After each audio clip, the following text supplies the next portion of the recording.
ने तो बहुत ही बड़ा वरदान दे दिया। इतना होने पर तो यहाँ लोगों की भीड़ हो जाएगी, हर समय मनुष्य रहेंगे, हमारे तुम्हारे मिलने में बाधा पड़ जाएगी। तो भगवान बोले राधे गोपनीयम, ये मेरा गुप्त स्थान है, यहाँ पे हर कोई नहीं आ पाएगा। जिसके ऊपर मैं विशेष कृपा करूंगा वही भक्त यहाँ पे आ सकता है, हर किसी को यहाँ आने नहीं दूंगा। तो जिसके ऊपर विशेष कृपा होती है ये बात बिल्कुल सत्य है, वही लोग क्योंकि आ मैं भी यहाँ पर तकरीबन 8-10 साल बाद ही नंबर आया मेरा आज। हाँ, जो ब्रज में या वृंद। मेरी ओर से सभी ब्रज प्रेमियों को राधे राधे और आर्यावर्त दर्शनम की ओर से आप सभी का हार्दिक स्वागत करता हूँ। दोस्तों, मैं हूँ आज श्री धाम वृंदावन में, और श्री धाम वृंदावन से हम आज चलने वाले हैं एक बहुत ही प्राचीन और पौराणिक स्थल पर, जहाँ श्री राधा रानी और कृष्ण जी का विवाह हुआ था। और अब हम यमुना मैया को पार करके आ चुके हैं सीधे मार्ट रोड पर। दोस्तों, मैंने यहाँ से एक टमटम की है, यानी कि बोले तो ई रिक्शा, जिससे कि हम जाने वाले भांडीर वन, और ये रास्ते का दृश्य है। और इसी के साथ हम भांडीर वन वाले मोड़ पर पहुँच गए, यानी कि भांडीर वन जहाँ है उसी मोड़ पर जा रहे हैं। और अब हमने प्रवेश कर दिया है दोस्तों सीधे भांडीर वन में, यानी कि भांडीर वन आ चुका है यहाँ पर।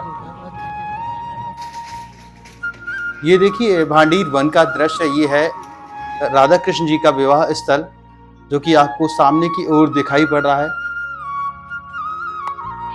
और आइए दोस्तों, अब हम प्रवेश करते हैं मंदिर में, जहाँ श्री राधा रानी और राधा कृष्ण के बहुत ही प्यारे से दर्शन हैं। और ये जो श्रद्धालु है वो काफी दूर से आए हुए हैं दोस्तों, यानी कि गुजरात से ये श्रद्धालु आए हुए हैं। यहाँ की मान्यता बहुत ही प्रचलित है। और ये हमसे राधे राधे बोल रहे हैं। थोड़ा सा कैमरा में आवाज की प्रॉब्लम है, इस वजह से आवाज नहीं आ पाई मेरे पास में इनकी। तो आइए, ये जो दर्शन है ये है मांग बिहारी जी के दर्शन हैं, क्योंकि यहाँ पर भगवान श्री कृष्ण राधा रानी जी के मांग में सिंदूर भर रहे हैं, तो इनका नाम है मांग बिहारी, और इन्हें भांडीर बिहारी भी बोलते हैं। देखिए बहुत ही प्यारा सा दृश्य आपके सामने, और ये दर्शन कीजिए आप श्री मांग बिहारी जी के और राधा रानी जी के।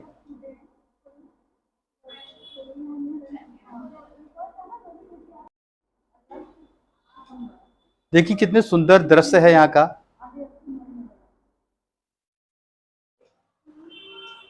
राधे राधे, मैं हूँ अभी इस समय भांडीर वन में। तो यहाँ पर हमारी एक दीदी बैठी हुई है, आइए उनसे जानकारी लेते हैं इस मंदिर के विषय में और यहाँ की क्या कथा है। सबसे पहले दीदी राधे राधे। राधे राधे भैया, राधे राधे। हाँ, दीदी यहाँ की जो कथा है वो आप थोड़ा सा हमें विस्तार में बताएं। इस जगह का नाम है भांडीर वन, इस स्थान का नाम।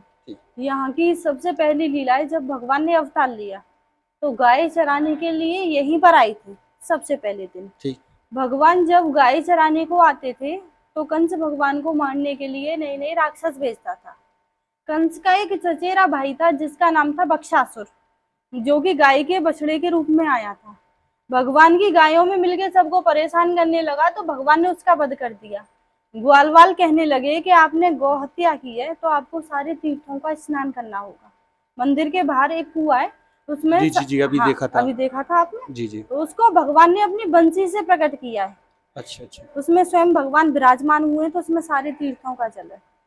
जब कभी भी सोमवती अमावस्या होती है, अच्छा, सोमवार की अमावस, तो इस समय इस कुएं का जल सफेद हो जाता है। सोमवती अमावस्या वाले अच्छा, दिन, जब कभी भी होती है। जब कभी भी पड़े। अभी 17 जुलाई की पड़ने वाली है। अच्छा। हाँ, जिन औरतों के संतान नहीं होती हो, गर्भखंडित हो जाते हो या कोई दिक्कत हो, तो यहाँ आके कुआं पे स्नान करे, मंदिर में अपनी मनोकामना बोले, तो उसे संतान की प्राप्ति होती है। दूसरी लीला है राधा कृष्ण के विवाह की लीला, जो मेन कथा है यहाँ की, जो कि ज्यादातर लोगों को नहीं पता है कि राधा कृष्ण की शादी हुई है। मालूम किस लिए नहीं है? हाँ, काफी लोगों को नहीं पता मालूम ही नहीं है। बहुत से लोग यहाँ आके खुद हमसे पूछते हैं कि ये तो शादी तो नहीं हुई है। हाँ। तो ज्यादातर लोगों को नहीं पता है। कई लोगों को यही पता है कि रुक्मणी जी और सत्यभामा और इनकी शादियां हुई हैं, वही मेन जो 3 शादियां। हाँ, वो ऐसा है कि रुक्मणी को तो भगा कर लेके आए थे। उन्होंने शिशुपाल से शादी नहीं करना चाहती थी, भगवान के पास पत्र भेजा तो उन्होंने भगवान उसको भगा के ले आई। अच्छा और जितनी भी रानियां थी वो ब्रह्मासुर की गुफा में से निकाली थी भगवान अच्छा ने। अच्छा तो वो बोली अब हम कहाँ जाएं, घर वाले हमें स्वीकारेंगे नहीं और कोई हमसे शादी करेगा नहीं। तो भगवान ने कहा कि ठीक है तुम मेरे पास रहो। तो भगवान ने अगर दिल से अगर किसी से शादी की है तो वो सिर्फ और सिर्फ राधा रानी के साथ में की है और किसी के साथ में नहीं की। तो इसका भागवत जी में वर्णन नहीं आता है। हमारे 18 पुराण है उनमें से एक आता है ब्रह्म वैवर्त पुराण, उसमें दिया हुआ है कि इसी स्थान पर राधा कृष्ण की शादी ब्रह्मा जी ने कराई है। ब्रह्मा जी ने ही कन्यादान किया है। अच्छा हमारे हिंदू रीति में जितने भी विधान है पूरे हुए हैं, जैसे वेद मंत्रों के, हवन के, फेराओं के, लास्ट में विधि होती है मांग में सिंदूर देने की। जो तो सिंदूर नहीं दिया जाता है शादी मान्य नहीं होती है। तो आप जो दर्शन कर रहे हो ध्यान से दर्शन करना, ठाकुर जी राधा रानी की मांग में सिंदूर भरते हुए, हाथ दिखाई दे रहा है, मुकुट के ऊपर हाथ है। इस तरीका से चुटकी बनी हुई है। इस तरीका से पूरे संसार में एक ही मंदिर है, यहाँ भगवान के हाथ में बंसी नहीं है। हर जगह आप लोग इस मुद्रा में दर्शन करोगे, कहीं भी दर्शन करो, यहाँ पे ये नहीं है। बंसी क्यों नहीं है कि जिस समय शादी होती है लड़का लड़की जब मंडप में बैठते हैं तो वहां से एक चीज की चोरी होती है, जूता चोरी होते हैं कि नहीं? हाँ जूता चोरी। भगवान 11.5 वर्ष तक रहे ब्रज में, उन्होंने कभी भी जूता पहने ही नहीं। अच्छा नंगे पामी रहे। नंगे पाँव। हाँ, राधा रानी की कोई बहन नहीं थी और सखी भी उस समय कोई मौजूद नहीं थी जो जूता वो कुछ चुरा ले।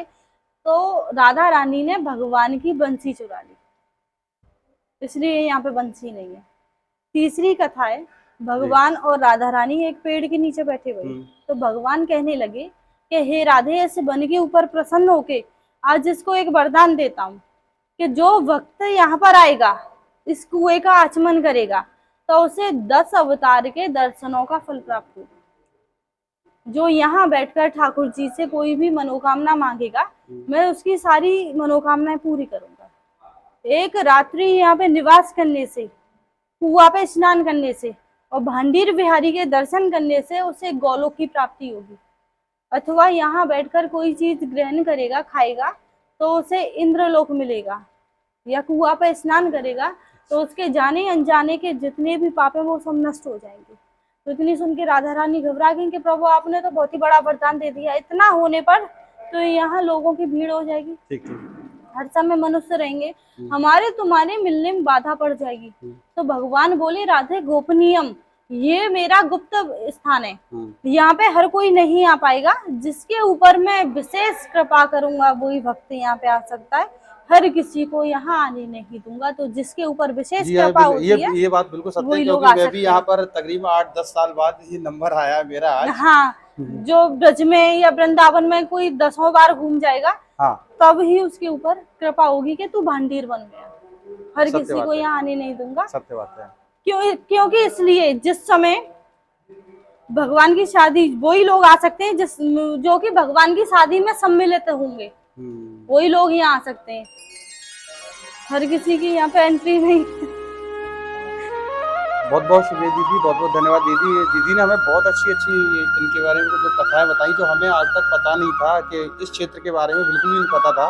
और मैं भी काफ़ी साल बाद यहाँ पर, यानी कि मेरे ख्याल से 10 बार वृंदावन आने के बाद यहाँ पर आज पहुँचा हूँ। इनकी ये कृपा है, हमारी भांडीवन बिहारी जी हैं उनकी कृपा है। और बहुत बहुत धन्यवाद दीदी, आपने हमें इतनी सारी जानकारी दी। Thank you. राधे राधे। राधे राधे।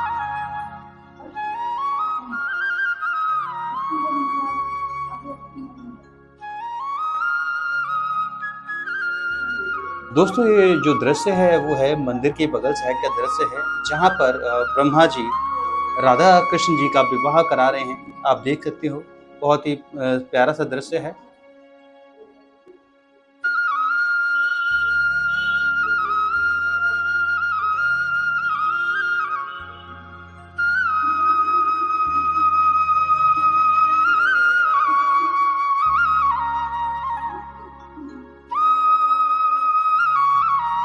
और इसी के साथ ही यहाँ पर जो भगवान कृष्ण ने यहाँ पर जो लीलाएं की हैं उनका दृश्य आप यहाँ देख सकते हो।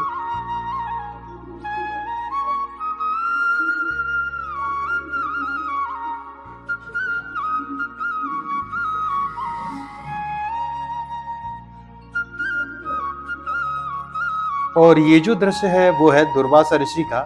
बताया जाता है यहाँ पर दुर्वासा ऋषि का आश्रम था, जहाँ पर गोपियाँ उनके लिए भोजन लाया करती थी। और ये वही प्यारा सा दृश्य है जहाँ पर गोपियाँ दुर्वासा ऋषि के लिए भोजन लाई हैं।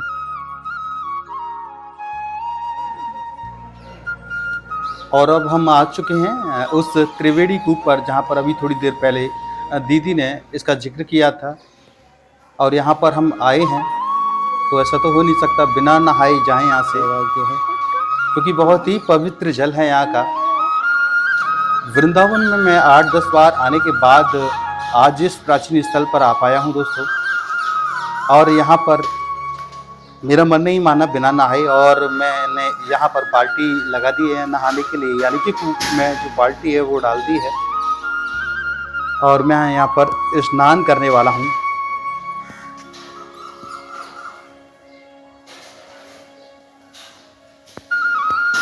आप जब भी यहाँ पर आएँ तो मेरा आपसे बस यही निवेदन है कि आप भी यहाँ पर स्नान करके ही जाएं। अगर स्नान नहीं कर सकते तो थोड़ा सा आचमन करें और जल को ग्रहण करें यहाँ के, क्योंकि बहुत ही पवित्र जल है इस कुएं का।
और यहाँ से स्नान करने के बाद अब मैं सीधे वापसी अपने घर की ओर आगे बढ़ रहा हूँ और टमटम में बैठ सकता हूँ। देखिए मेरे सारे कपड़े जो कि गीले हो चुके हैं। वीडियो को ध्यान से देखने के लिए बहुत बहुत धन्यवाद दोस्तों। मिलते हैं नेक्स्ट वीडियो में। राधे राधे।